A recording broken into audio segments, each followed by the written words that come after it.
Magandang umaga, Pilipinas. Narito ang latest kay Typhoon Goryo. Patuloy pa nga itong lumakas at ngayon ay taglay na ang maximum sustained winds na umaabot sa 140 km per hour near the center at gusts pong umaabot sa 170 km per hour.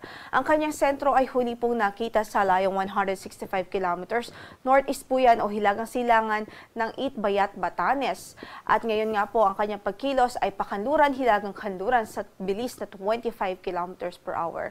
Kasalukuyan ay direktang naapektuhan po nito ang Batanes Province in terms yung hangin niya o severe winds. Makakaranas ng pabugso ng hangin doon sa Batanes Province. Habang in terms of mga pag-ulan naman ay nakakaapekto ito ngayon dito sa Batanes, maging sa Cagayan Province, Ilocos Norte at Apayao Province. Sa natitirang bahagi naman ng bansa ay habagat o southwest monsoon ang nakakaapekto at nagpe-prevail at nagdudulot din ho ito ng mga pag-ulan sa ilang bahagi ng ating kalupaan.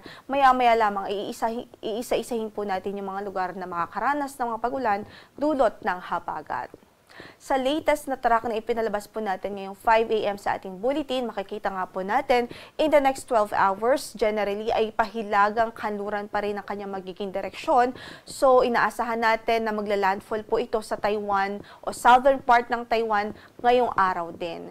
At nakikita nga po natin, based na rin po dito sa ating pinakita po na track, itong shaded areas kung saan makikita po natin hagip ng radius ng bagyo ang Batanes Province. Ibig sabihin, yung mga pagbugso ng hangin doon ay inaasahan dulot ni Typhoon Goryo. So kung mag-persist po yung kanyang projection, posible rin ho na this afternoon o mamayang gabi ay lumabas na rin ho ito ng ating area of responsibility. Gayunpaman, patuloy pa rin tayo magantabay sa magiging updates ng Pag-asa.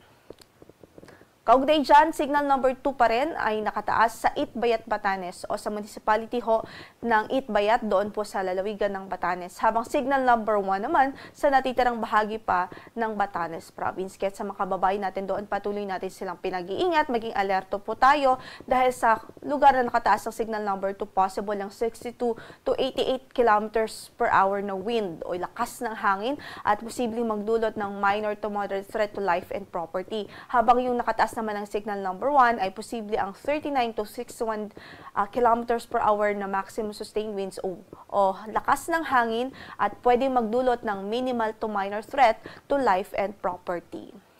Samantala, dahil naman sa habagat, inaasahan din natin yung pagbugso ng hangin sa Babuyan Islands, northern portion ng mainland Cagayan, sa eastern portion ng Isabela at northern portion ng Ilocos Norte. Kaya pinag-iingat din natin ang ating mga kababayan doon dahil bagamat wala pong signal o tropical cyclone wind signal sa mga nabanggit nating lugar, ay posible pa rin silang makaranas ng mga pabugso ng hangin dulot ng bagyong si Goryo. Ibig sabihin, dulot po ng southwest monsoon rather, yung na-enhance na habagat, na-enhance po ni Typhoon Goryo.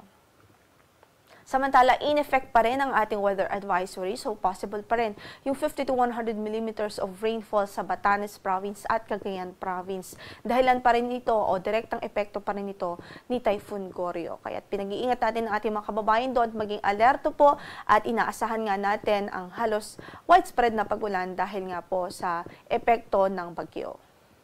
Samantala, para sa forecast natin sa araw na ito, mananatiling maulap ang papawrin na may mga pag-ulan sa Ilocos Norte, Apayao at Cagayan Province dahil sa epekto ng bagyo. Samantala, sa Batanes Province ay maulang panahon na may pagbugso po ng hangin dahil din kay bagyong Goryo.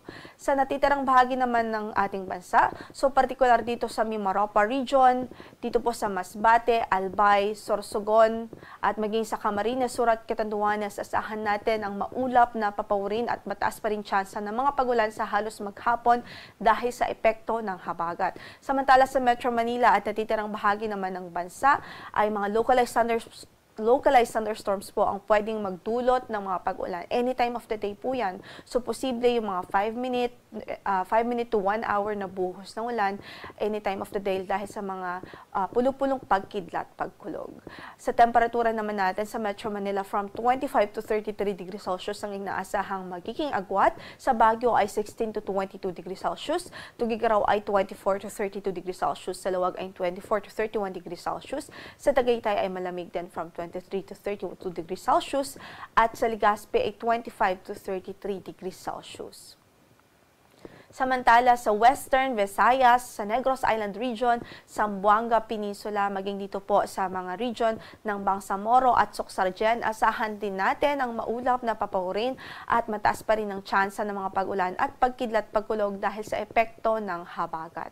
Sa natitirang bahagi naman ng Visayas at Mindanao, posible rin ang mga localized thunderstorms. So, paring maging kampante saan man ang lakad natin for today, huwag kong kalimutang magdala ng mga pananggalang sa ulan. Sa Tacloban, 26 to 32 degrees Celsius ang inaasahang magiging agwat ng temperatura. Sa Cebu, 25 to 31 degrees Celsius. Gayon din sa Iloilo. Sa Puerto Princesa ay 25 to 31 degrees Celsius rin at sa Kalayaan Islands. Sa Cagayan de Oro ay 25 to 31 degrees Celsius. Gayon din sa Zamboanga Peninsula o sa Zamboanga City at 25 to 32 degrees Celsius naman sa Davao City. Nakataas din ang ating gale warning ngayon sa Batanes. So, ibig sabihin, posible nga po o nakikita po natin na maalon hanggang sa napakaalon ng kondisyon ng karagatan doon. Kaya't hindi pa rin ina-advise na pumalaot ang maliliit na sasakyang pandagat. Especially yung maliliit na sasakyang pandagat dahil sa delikadong kondisyon ng karagatan doon dahil sa presence ng bagyong Sid Corio sa extreme northern Luzon.